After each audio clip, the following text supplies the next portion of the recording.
kwamba mnamo tarehe 14 mwezi wa 9 mwaka 2025 lilipotiwa tukio la kutekwa nyara kwa binti ambaye anaitwa Shailozi Michael Mabula mwenye umri wa miaka 21. Alikuwa ni mwanachuo katika chuo cha Mzumbe, chuo kikuu cha Mzumbe ndaki ya Mbeya, ambaye alikuwa katika kitivo cha sheria na alitekwa na watu wasiofahamika, ambapo tarehe 16 mwaka 2025 mwezi wa 9 majira saa 5, yani tarehe 16 mwezi wa 9 mwaka 2025 majira saa 5 usiku, huko mtaa wa Moravian uliopo kata ya SS jijini Mbeya, mwili wa mwanachuo huo ulikutwa ukiwa umechomwa moto. Kwa hiyo baada ya tukio la kutekwa, matokeo yake tarehe 16 mwezi wa 9 majira ya saa 5 za usiku kwenye huo mtaa wa Moravian niliosema, kata ya SS, mwili huu ulikutwa ukiwa unachomwa moto. Kwa hiyo kufuatia tukio hili, jeshi la polisi mkoa wa Mbeya ilianza ufuatiliaji ili kuwabaini na kuwakamata wale wote waliohusika katika tukio hilo kwa kutumia kikosi chake cha askari mahiri wenye weledi katika masuala mazima ya ufuatiliaji wa matukio kama haya. Kwa hiyo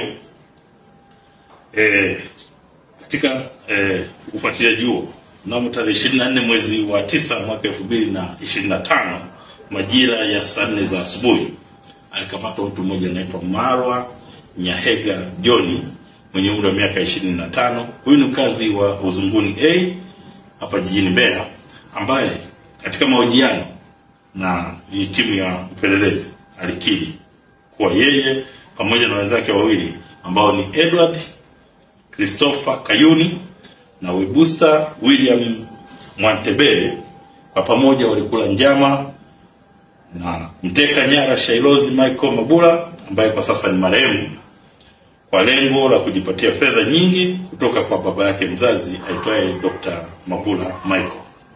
Kwa hiyo baada ya kumteka, walianza kupiga simu kwa familia yake kwa lengo la kujipatia fedha, na iliposhindikana kupata fedha hizo kwa kupoteza ushahidi, wakihofia kwamba wanaweza kukamatwa, walipanga kumuua binti huyo ili kupoteza sasa ushahidi. Awali walimnyesha sumu ambayo ni dawa ya kuulia magugu mashambani aina ya Roundup. Kwa hiyo iliposhindikana kuondoa uhai wake, waliamua kumnyonga kwa kamba hadi kufa, kisha kuamua sasa kwenda kuchoma mwili wake. Kwa hiyo baada ya kupata taarifa hiyo, ufuatiliaji uliendelea, na ilipofika tarehe 25 mwezi wa 9 mwaka 2025 alikamatwa mtuhumiwa mwingine ambaye anaitwa Webusta William Mwantebele mwenye umri wa miaka 27. Huyu ni mlinzi ambaye alikiri kushiriki kufanya tukio la utekaji na mauaji ya binti huyo, na alieleza kuwa tukio hilo walifanya kwa kushirikiana na wenzake ambao ni Marwa Nyahega John na Edward Christopher Kayuni. Aidha, alieleza kuwa anaweza kwenda kuonyesha askari watuhumiwa wengine walipo au watuhumiwa wenzake, kwani wamepanga kwenda mafichoni kwenye machimbo yaliyoko katika wilaya ya Chunya. Hii yote ni katika kukwepa mkono wa sheria usiwafikie. Kwa hiyo mnamo tarehe 27 mwezi wa 9 mwaka 2025 aliwachukua hawa askari polisi na kwenda nao katika kijiji cha Charangwa, eneo waliokuwa wamepanga kukutana. Askari polisi waliweka mtego kwa ajili ya kumkamata na kumnasa mtu huyu ambaye Webusta William Mwantebele, ambaye sasa ni mtuhumiwa katika kesi hii, alisema atawaonyesha. Kwa hiyo baada ya muda alifika mtu mmoja na mtuhumiwa huyo akawaeleza askari kuwa huyo aliyekuja ndiye Edward Christopher Kayuni na ndiye waliyeshirikiana naye kumuua yule binti ambaye nimemtaja, Shailozi Mabula. Kwa hiyo askari alipojaribu kumkamata mtuhumiwa huyo, alichomoa kisu ghafla na kuanza kuwatishia askari kwa kutaka kuwachoma kisu hicho. Kwa hiyo askari walifyatua risasi hewani na kumuonya mtuhumiwa ajisalimishe yeye mwenyewe na aache kitendo hicho cha kutaka kuwachoma askari, lakini alikaidi. Baada ya kukaidi amri hiyo, yeye aliendelea kumkunja shati ya askari, lakini kutokana na umahiri wa yule askari na mafunzo ambayo ameyapata ya kujihami, aliweza kumdhibiti. Lakini pia askari wengine waliokuwepo karibu waliweza kufyatua risasi nyingine iliyompata kwenye mguu wa kushoto na huyo mtuhumiwa akaanguka chini. Hii yote ilikuwa ni katika kumnyong'onyesha ili asiweze kuleta madhara kwa askari. Kwa hiyo wakati wa purukushani hizo, wakati zinaendelea, mtuhumiwa wa Webuster William Mwantebele naye aliona ndo nafasi ya kuweza kuwakimbia askari ili kukwepa mkono wa sheria usifikie au mkono wa sheria dhidi yake usiendelee kumdhibiti. Ndipo askari baada ya kugundua hilo pia waliona na yeye waweze kumdhibiti kwa kupiga kwanza risasi juu, wakimuonya asiendelee kukimbia. Na hizo risasi zilizopigwa ni zaidi ya risasi 3 na kumtaka asimame, lakini alikaidi na kuendelea kukimbia kuelekea vichakani. Kama mnavyojua, eneo la Charangwa liko kwenye kuna miti na makazi yako mbali kidogo, kwa hiyo alikuwa anakimbia ili aweze kujificha kuelekea kwa vichakani. Na ndipo alipopiga risasi iliyopelekea kumjeruhi mguu wa kulia na nyingine ilimpata mgongoni na aliweza kuanguka chini. Kwa hiyo majeruhi hao wote wawili walichukuliwa kwa haraka sana ili kuwafikisha katika hospitali ya wilaya ya Chunya ili waweze kupata matibabu. Lakini walipofikishwa pale, kwa bahati mbaya ilibainika kuwa tayari wamekwisha fariki dunia. Aidha, katika ufuatiliaji zaidi wa tukio hili, mtuhumiwa Marwa Nyahega John alieleza kuwa wakati wakimpa mateso Shailozi Michael Mabula na kumrekodi kwenye picha mjongeo na kumtumia baba yake mzazi ili atoe fedha nyingi, alimkata binti huyo kidole cha mkono wa kulia, na baada ya mauaji hayo kidole hicho pamoja na nguo zake za ndani walizipeleka kwa mganga wa jadi na mganga wa kienyeji maeneo ya Isyesye jijini Mbeya kwa ajili ya kuwafanyia zindiko ili wasibainike na wala wasikamatwe na jeshi la polisi au mtu yoyote kufuatia tukio hili ambalo wamelifanya. Kwa hiyo waliamini hivyo na walifanya hivyo. Kwa hiyo mtumia huyo baada ya mahojiano alikwenda kuwaonyesha askari kwa huyo mganga ambako walipeleka hicho kidole cha huyo marehemu pamoja na nguo zake za ndani.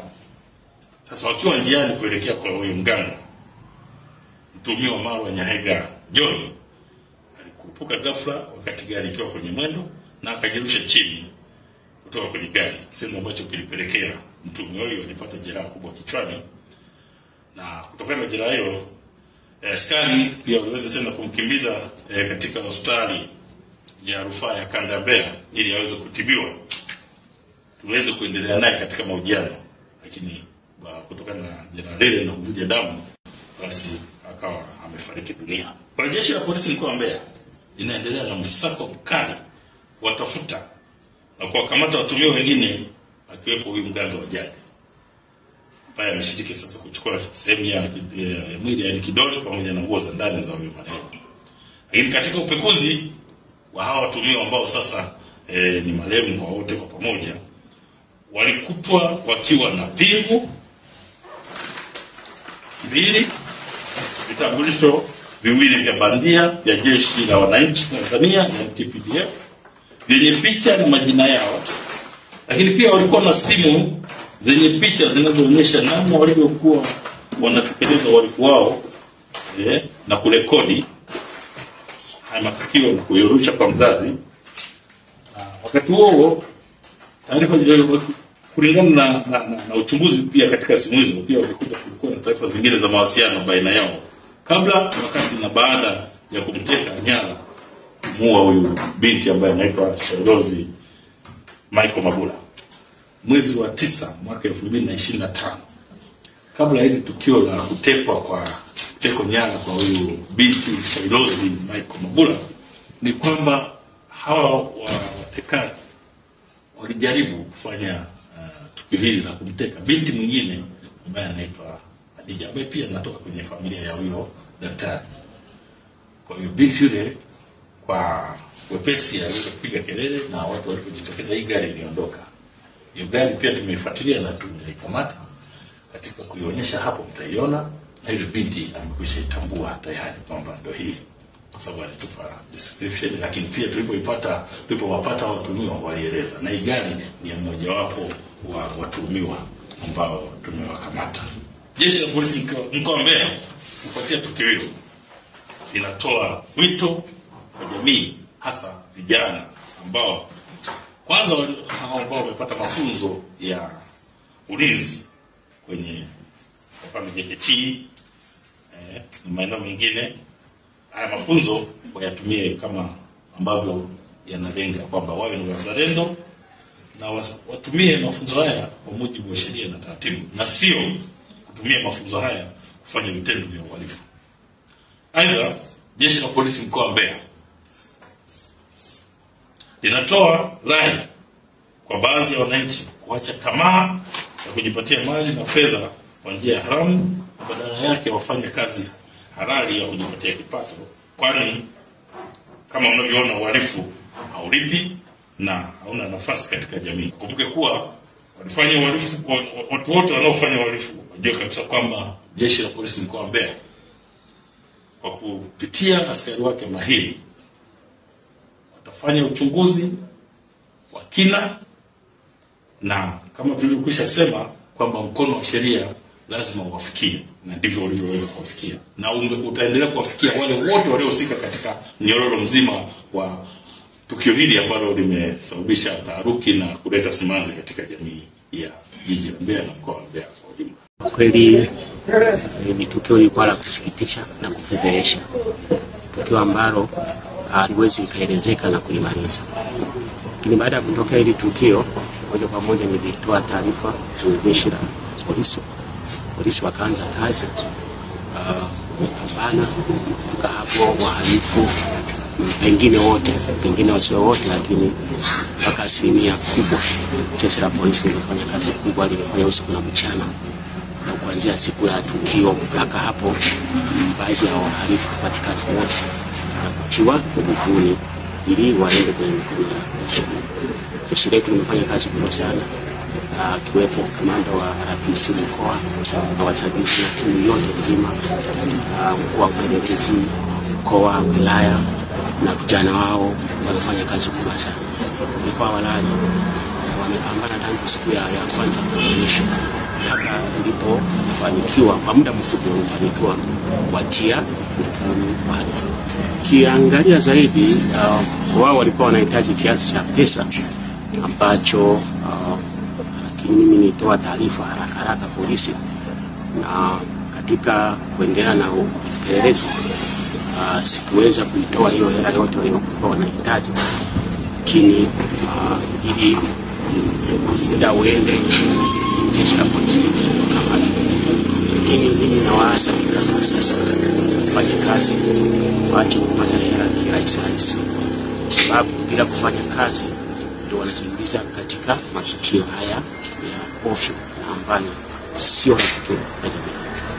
Lakini jeshi letu liko macho, na hawa wahalifu nao ni binadamu, ni akili kubwa. Lakini sisi teknolojia katika majeshi yetu nadhani ni jambo ambalo linaongezewa zaidi, na tuwe na weledi pamoja na uthubutu wa kuwa na kubwa zaidi kwa ajili ya kukamata wahalifu. Kwa hiyo mimi nashukuru sana, nashukuru sana jeshi la polisi, kamanda wa mkoa, wasaidizi wake wote wamefanya kazi kubwa, na vijana wao wamelala wamekesha wakifanya kazi. Kwa hiyo vijana wetu ni wahalifu, wengine tunaishi nao. Kwa hata sisi jamii tunaoishi na vijana wetu hawa, tuwabaini kwamba ukimwona kijana hana mwelekeo ambao sio sahihi, bora kutoa taarifa sehemu husika. Vijana ndio tamaa ambazo zinapelekea kufikia katika hali. Kwa sisi tunaishi nao, wahalifu wako tunaishi nao, wengine sisi watoto wetu, wazazi wetu, wengine marafiki zetu.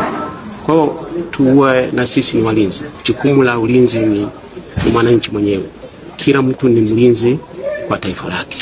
Kwa hiyo tukiona dalili kama hizo, tuweze kutoa taarifa kwenye sehemu, kwenye vyombo husika.